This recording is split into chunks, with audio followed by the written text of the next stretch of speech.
Today, I am debunking Enneagram myths that I hear all the time. A lot of my clients come to me and they'll say, well, I know that, I am a type 1, but I really do this behavior. Do you think I could be this type? And I'm like, no. If you align with the cores, then the behavior we don't look at the behavior first, right? We look at the cores first. And so today I am debunking all those myths that come my way. If you're new here, I'm Hillary, a certified Enneagram life coach, and I love to teach you guys the Enneagram in the simplest and easiest way possible. I believe that we need to build a really good foundation, and a lot of times to understand the Enneagram, because there's so many fluid parts to it. There's one core, right? And then everything else could be fluid, and you can be connected to different types.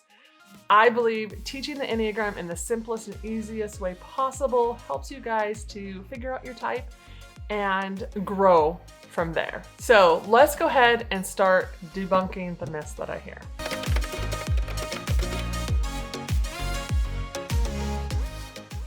Myth number 1, well, I'm super organized, so I must be a type 1. Nope, that's not what makes you a type 1. I love to help people. It's everything in me loves to help people. So I must be a type 2. Nope, we're not going to base it on that either. Okay, so this one makes me laugh. I love money. So does that make me a type 3? No, it doesn't. I mean, who doesn't love money, right? I like it. But just because I like it doesn't mean that I am a type 3. I have really, really strong emotions. I must be a type 4. Really, everybody has emotions. It's what you do with them. It's why you have them. That's what we like to uncover. But no, just because you have emotions doesn't make you a type 4. Here's a good one. I love to research. I research, and then I research some more. So I must be a type 5. Again, no, that does not make you a type 5. I actually have a really big researcher, but I'm not even connected to the type 5 other than being in a stance with it. So no, just because you love to research doesn't make you a type 5. Here's one that I hear quite often, and it is, well, I actually deal with a lot of anxiety, so I must be a type 6. No, I actually have anxiety and I'm a type 9. All types can have anxiety. So just because you might deal or have anxiety, it doesn't make you a certain type. Here's a fun one.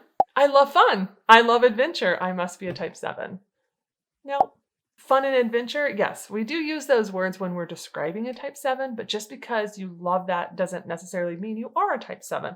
A lot of other types do love fun and adventure. Just because you're a natural born leader does not make you a type 8. I think a lot of times when somebody comes in with a lot of energy and they want to lead, we automatically can assume that they might be a type 8. And it's like, no, other types like to lead too. Are 8s great leaders? Yes, they are. But again, that doesn't make you a type 8. Last one. Well, I'm really shy and I'm really quiet and I never get angry. Does that make me a type 9?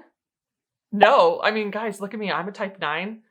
I don't come across as shy. I can be very shy though, but I don't come across that way. I can be really quiet, but I also can be really loud. I can merge with other people.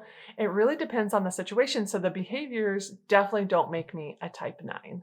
So that's just an example for each of the 9 types. That I just picked the most popular one that comes my way, especially during meeting with clients. And so I thought, I'm going to help you guys debunk those myths, right? For example, just because you like to have your ducks in a row and be super organized and, go about life that way just doesn't make you a type 1. Yes, we use the word organize in a type 1's description.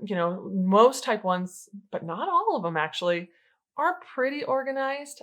Other types are organized too, so that's why we can't base it off of that, right? But if you look at like the type 7, it goes towards the 1 in stress. And I've talked to a lot of 7s that say, when I'm in an organized mode, I'm usually stressed out.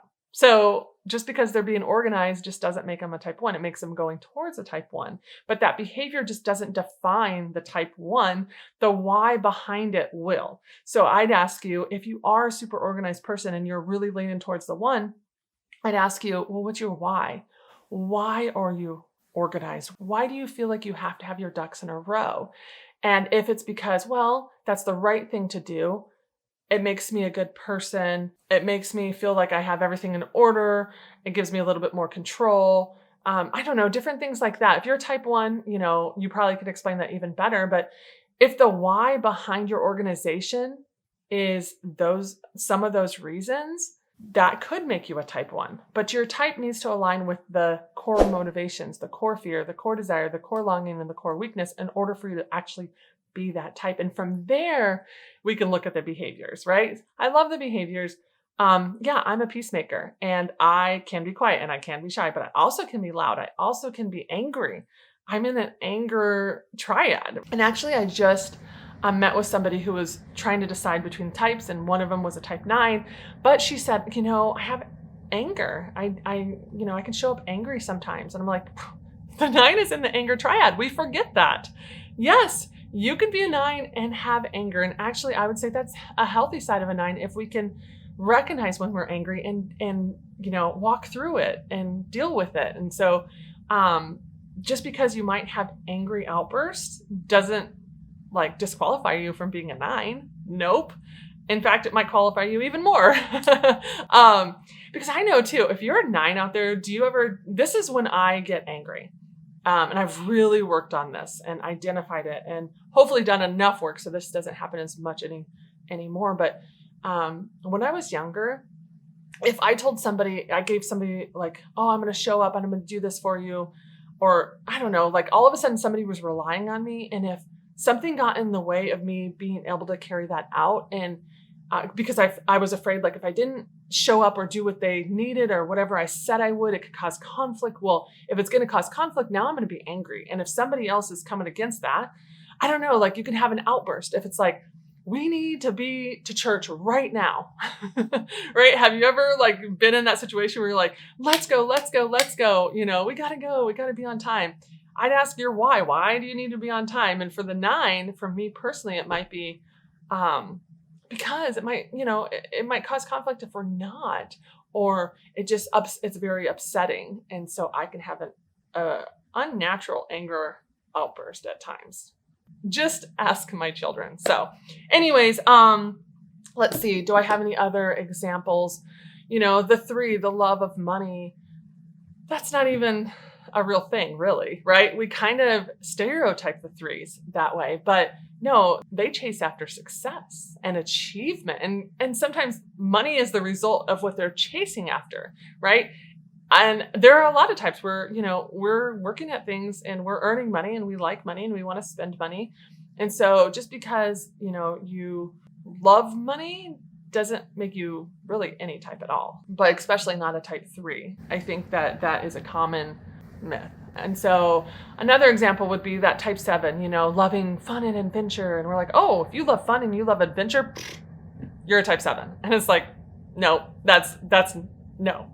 I love fun and I love adventure. Now, I like my comforts more. As I've gotten older, I've realized that I am definitely a homebody, but do I love fun and adventure? Yes. Do I love to travel overseas and do different adventures? Yes. And actually, stay tuned because, side note, I haven't let anybody in on this really yet. I'm going to be, letting everybody know soon.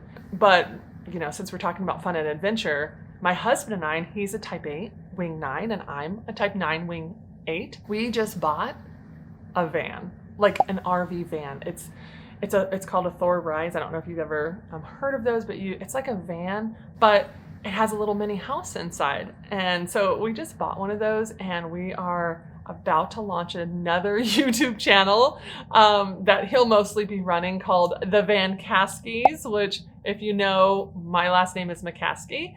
And so it's just a fun play on words, but we're about to launch that YouTube channel and it is fun and adventure. But he's not a 7, nor am I. He's an 8 and I'm a 9. So actually that explains it really well, right? All types can love fun and adventure. It's the why. My husband and I did it because our kids are in college now. We're in our 40s, our kids are in college. We really want to travel. Some things aligned up to where it was you know what? That sounds like a fun adventure. Let's do it. And so we are, but yeah, that doesn't make either of us a type 7. So anyways, I just wanted to quickly get on here, just make a short little video of like some of these common myths that come my way. And if these are things that you've struggled with and you're like, well, I think I'm this type, but because of this, just so you know, I do have a Discovering You typing session. It's a 1-hour Zoom call with me that, if this helped you but didn't fully help you, go ahead and send an email my way. All that information is linked down below. But we can uncover your why. If you're dealing with any of these and you've kind of thought, yeah, that's what made me this, we can go through it together and we can uncover, well, why are you doing that? Because levels of health play into this. If you're under stress or if you're doing well, as a 9, for example, I go towards a 3 when I'm doing pretty good. I use those healthy behaviors of the 3. When I'm under stress, I use more of the behaviors of the average to unhealthy side of the 6.